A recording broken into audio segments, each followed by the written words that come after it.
Rede Vida de televisão e do programa Páginas Difíceis da Bíblia. Depois de 2 semanas, após ter feito um parênteses, foi isto, né?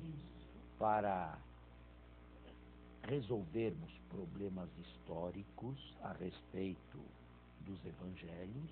Insisto, é importantíssima a história, porque se não fosse a base histórica, o evangelho se transformaria em quê? E o cristianismo, em que se transformaria? Em mitologia, em ideologia, em quê? Em filosofia? Não. A base histórica é importante. Agora, é preciso saber a cada passo onde é que ela se encontra para não sermos fundamentalistas ou integristas.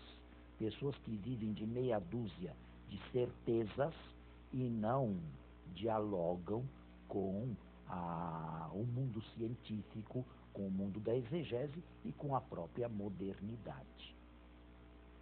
Então é preciso tomar muito cuidado. O que eu falo aqui, insisto, é melhor aprender de um padre especialista do que aprender de falsos mestres que aparecem em certas revistas, manchetes e programas de televisão que se dizem, digamos, científicos, mas que de científicos não tem nada, e que vem criar confusão e, se não escândalo, na mente dos fiéis. As últimas descobertas. O Vaticano tenta abafar. Nunca ouvimos essas coisas? Pois é, então é bom que se aprenda o correto. Mas o parênteses, acredito, já foi fechado. Se alguém quiser alguma explicação mais do ponto de vista histórico, pode mandar-nos e-mail e, à medida do possível, nós responderemos. Agora, vamos voltar para o texto. Ailton, Regina, vamos voltar para o texto de Mateus, onde nós tínhamos parado. Então, paramos no Mateus capítulo 18, paramos no versículo 11, foi o senhor trabalhou até o versículo 11, então iniciamos agora com o versículo 12, a partir do versículo 12. Pois não. Claro, o telespectador já sabe que essa divisão da Bíblia em capítulos e versículos não faz parte do original, não é? E nem sempre esta divisão obedece a critérios rigorosos do ponto de vista literário. Vamos lá. Que vos parece? Se um homem possui 100 ovelhas e uma delas se extravia, não deixa ele as 99 nos montes e vai à procura da extraviada? Nós estamos, vamos fazer uma pequena pausa para a intervenção. Nós estamos num grande capítulo que fala da disciplina da igreja. Eu mostrei que este capítulo deixa num certo suspense 2 coisas. Uma severidade séria, profunda. Eu dizia que lixo se põe para fora, a excomunhão, existe um limite para o tolerável, e agora também falei de um perdão infinito. Mateus não resolveu este dilema que ele mesmo, de certa maneira, criou. Ou uma severidade infinita ou um perdão infinito. Ele deixa isto aqui aos seus leitores, a nós e à igreja também. É a igreja que deve dizer até onde vai o perdão e onde começa a severidade. Na verdade, o perdão é sempre oferecido, sempre, desde que a pessoa tenha condições e queira recebê-lo, não é? Agora, a severidade, o castigo, a reprimenda, isto também tem que existir em qualquer sociedade civilizada. Nós também temos um código civil, um código penal, temos presídios, temos penitenciária. E qual é a sociedade evoluída que não possui essas coisas? porque às vezes precisamos castigar, sim. E note bem, o castigo não é apenas para aquele que o recebe, ele é didático para os outros também. Olhe lá, se você fizer isto, cai na mesma penalidade. Então, não deixa de ser uma espécie de aviso ou de advertência a outras pessoas. Repito, qualquer sociedade civilizada neste mundo tem necessidade, infelizmente, disso. Porque nós não somos anjos e não tratamos com anjos. No céu não vai haver mais presídio. No céu não vai mais haver castigo. Mas não estamos no céu ainda, né? Tá certo? Porém, vamos voltar ao texto. Em primeiro lugar, note uma coisa. O conjunto do capítulo 18 não fala de representantes da igreja. Quem é que deve ir ao encontro da 100ª ovelha que se perdeu? É o bispo? É o padre? Quem é? O texto fala assim, simplesmente num pastor, e o pastor entra aqui, não por ser pastor, mas porque se fala de uma ovelha extraviada. É claro que se fala de uma ovelha, o termo correlato seria pastor. Só por isso. É interessante que Mateus não coloca aqui a comunidade, ou melhor, os representantes da comunidade. Havia representantes da comunidade à época em que este texto foi escrito? Acredito que sim. E Mateus mesmo os elenca. E nós já vimos isso aqui em outros capítulos anteriores. Mas não os chama em causa neste momento. É um pastor que vai. Quem é que deve receber este texto? Repito, é o bispo? É o padre? Parece que é qualquer um. Parece que a comunidade não pode suportar que uma ovelha, uma só, esteja extraviada. Alguém tem que ir atrás desta ovelhinha. E note, mais uma vez, a ovelha se extraviou, mas quem deve buscá-la é alguém da comunidade. Não se insiste em que ela deva voltar por sua própria conta. Isto é, a comunidade não pode, de forma alguma, se permitir perder uma ovelha. E o texto ainda é mais hiperbólico, porque, afinal de contas, num rebanho, 1 sobre 100, bem, paciência, aconteceu, não é verdade? 1 sobre 100 não vai fazer tanta falta. Deixando a metáfora, se um padre, se um bispo tiver 98 ou 99% de aprovação na sua diocese ou na sua paróquia, o que mais ele quer? Mas aqui vai-se em busca da 100ª e não se descansa enquanto ela não for encontrada. O texto fala à comunidade. É possível que mais tarde a hierarquia ou o magistério tenha assumido esta tarefa assim, mas o texto não fala de magistério. O texto não nomeia aquele que deve buscar. Cada um deve sentir-se pessoalmente interpelado por alguém que eventualmente extravie. Continue a leitura. Se consegue achá-la, em verdade vos digo, terá maior alegria com ela do que com as 99 que não se extraviaram. Bem, parece que o texto é tão forte que alguém poderia ter a tentação, então, de querer se extraviar, para depois poder ser objeto da maior alegria, não é? Daquele que a encontrou. Mas isso ocorre mesmo, na realidade. Naturalmente, não é isso que o texto quer insinuar, não é? Mas tem muita gente que faz isso para depois voltar. Aí já é outra questão. De qualquer maneira, vamos. Assim também não é da vontade de vosso Pai, que está nos céus, que um destes pequeninos se perca. Agora, é claro que isto aqui, eu já disse a vocês, repito uma vez mais, era bem mais vistoso numa comunidade pequena. Numa comunidade relativamente pequena, é fácil saber quem é quem se extravia, ir ao encalço, buscar, encontrar, conversar, persuadir, trazer de volta. Agora, quando se transforma a igreja num fenômeno mundial, nós sequer nos conhecemos. A comunidade de Mateus deveria ser muito menor do que a menor paróquia que nós temos hoje no Brasil. Devia ser muito menor. Então, estas coisas ficam fáceis, muito difíceis, para não dizer quase impossível, quando se transforma a igreja no conjunto num fenômeno mundial. Agora, interessante tudo a respeito desse versículo aqui.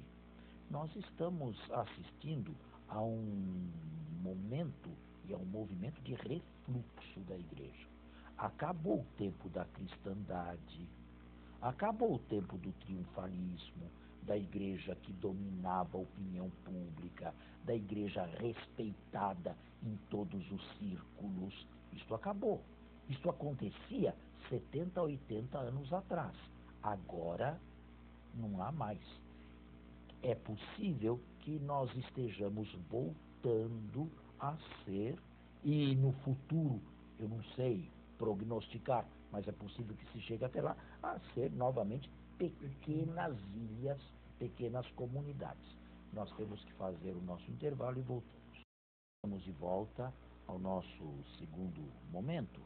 Eu estava dizendo que assistimos a um movimento agora de um certo enxugamento, vamos chamar assim, das grandes igrejas. Falamos das nossas, não é? Da nossa. A isto se pode dar o nome de seita. A comunidade de Mateus, com muita probabilidade, era uma seita. É que este vocábulo hoje choca. Normalmente nós entendemos seita de uma maneira pejorativa. O que se pensa quando se fala em seita? Esses grupos evangélicos estranhos que tem por aí, essas outras coisas, o pessoal do Santo Daime, por exemplo, é uma seita aquilo lá. Quais seriam as características de uma seita? Alguma coisa fechada. As negativas, não é? As negativas. Bem, em primeiro lugar, um fanatismo. Um fanatismo. Em segundo lugar, um proselitismo agressivo. Em terceiro lugar, um integrismo. Bom, mas é possível pensar uma seita sem esses três substantivos, sem essas três qualificações? Uma seita seria, então, um grupo minoritário onde todos têm uma identidade bem definida, onde um olha pelo outro, onde a preocupação de um é a preocupação de outro, onde tudo mais ou menos é resolvido dentro da comunidade. Isso aqui também é uma seita. Os movimentos que a própria igreja tem. Exato. Só que é isso. Bom exemplo. São seitas, só que no bom sentido do termo. O que não pode haver são aquelas três características que eu mencionei agora. Aí sim, são pejorativas. É possível que a grande católica volte a ser seita. Ou seitas. Pequenas comunidades. Pequenos grupos. Dentro de uma cidade imensa, por exemplo, como São Paulo. A visão pejorativa desse nome seita é muito forte, né? É muito presente. Mas né? só se a Igreja Católica se encurtar e se enxugar, estas coisas poderão ser mais bem aplicadas. Isto tinha uma aplicabilidade impressionante na pequena comunidade de Mateus. Agora, quando depois de Constantino, depois do edito de Constantino, isto aqui cresceu enormemente, inchou, o que acontece? Quantidade e qualidade nunca vão juntos. Maior a qualidade, menor a quantidade. Maior a quantidade, menor a qualidade. Porque não dá para atender a todos. Né? Não, não dá. E depois, numa grande paróquia como as nossas, ninguém conhece ninguém. Nem o pároco, nem o pastor conhece as suas ovelhas. Os mais próximos apenas. Como é que um pároco vai conhecer 40 mil pessoas? Não é possível. Nem que ele quisesse, ele não conheceria 40, 50, 60 mil pessoas. Não dá. Depois, dentro do território de uma paróquia, existem outras seitas, existem outras denominações, existem outras religiões. Acredito daí a proliferação dessas pequenas igrejas de garagem que abre uma do lado da outra, e você passa numa rua, tem meia dúzia, isso também. Mas você sabe por quê? Estamos aqui dialogando a partir de um problema atual, a partir do texto. Você sabe por que isso acontece? Porque essas seitas aí, no sentido pejorativo do termo, literalmente abrem na calçada. Sim. Quem quiser entra. Agora escute, tem um credo definido? Não. Não. Tem uma teologia definida? Não. Tem uma liturgia? Não. Tem uma tradição? Também não. Tem sacerdócio? Também não. Tem um direito canônico? Também não. Tem uma história? Não. Ah, o que é que tem? Tem um manual na internet de como se abre igreja.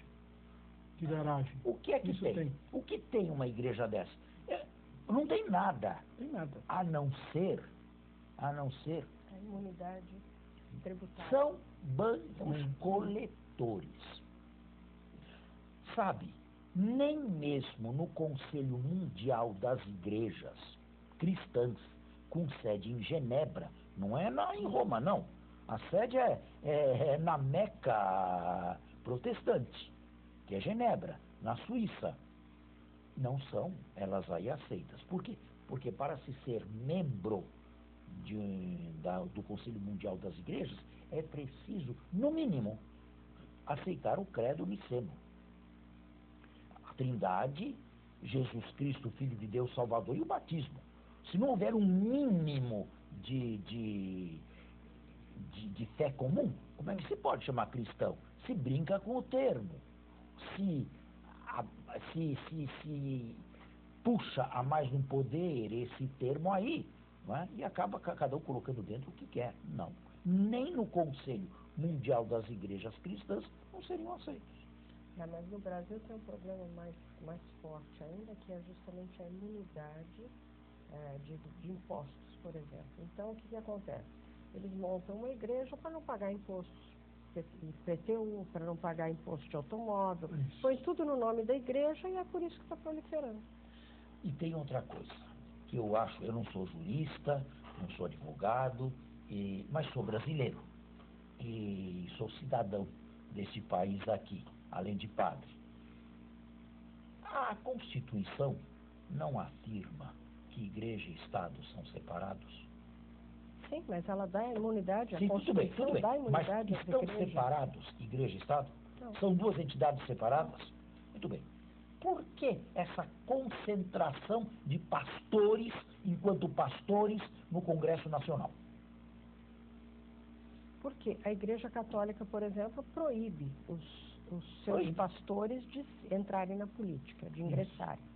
Pois é, até um tempo atrás não deveria ser um princípio constitucional esse? Não, você é pastor, fique lá na sua igreja. Mas aqui não. Não, não é. Não é um princípio constitucional. Mas existe na Constituição a imunidade dos impostos em cima das igrejas. Tudo bem, isso eu estou de acordo. Que elas não paguem, que elas sejam imunes. Estou de acordo. Os templos, estou de acordo. Mas fazer um lobby no Congresso Nacional, que é Estado, que é governo, tem sentido? E para mim não tem. Para mim não tem sentido isso. Para eles tem um sentido. Bom. Eu estou dizendo profundo. Eu acho que estas coisas aqui deviam ser mais discutidas em sociedade e depois chegar-se a uma conclusão, né? A Igreja Católica, graças a Deus, proíbe todos os seus membros, regra via geral, às vezes existe uma outra exceção aí, mas regra geral, proíbe bispos e padres de se meterem em política. Às vezes são fiéis leigos que procuram e se ingressam. Se padres e bispos pudessem se candidatar, ganhariam aos roldões. E aquele que se candidatou lá no Peru? Porque são aqueles que estão mais juntos do povo. do povo sofrido, do povo simples, né? Vejam aí no Nordeste, no Norte, aqueles padres abnegados, bispos abnegados, que estão lá há 20, 25, 30 anos, ali com aquela gente. Meu Deus, se candidatasse, ganharia. Agora, a igreja não faz isso, né? A igreja católica. Mas e se alguém se candidatar sendo padre? Bom, Ele é existe o expulso princípio, da não, igreja? existe o princípio, um princípio geral, que se ele, via de regra, se ele se candidatar e eventualmente ganhar a eleição e quiser assumir, ele fica suspenso de ordens. Enquanto ele estiver lá, ele não terá uso de ordens. Ele fica como que, não é castigo, é uma espécie de suspensão para não misturar as coisas. Não é? Quer dizer, eu falo no Congresso, e de repente eu estou lá celebrando missa, fazendo celebração da Semana Santa, não sei o quê. Vira um coisas palanque muito, também, né? Exatamente. Fica horrível. Bom, tudo isto, está vendo? A partir de uma discussão aqui, acredito que profícua, não é? Boa, a respeito de um texto da Sagrada Escritura, do Evangelho de Mateus, que nós estamos analisando. Graças a Deus, a Igreja Católica tem juízo. Ela sabe onde pisa. No passado havia um outro sacerdote que se candidatava a deputado. Lembra-se do padre Calazans? Ele já faleceu. Ele foi senador da República. Ele foi um bom político. Foi sim. Dos anos 50. Dos anos 50, mas de lá para cá as coisas se modificaram-se enormemente, não é? Hoje a Igreja Católica quer distinguir o pastor do político, certo? Bom, eu acho que nós não temos mais tempo, já nos estão dizendo que o nosso programa está terminado. Eu desejo um bom final de semana a todos, muito obrigado.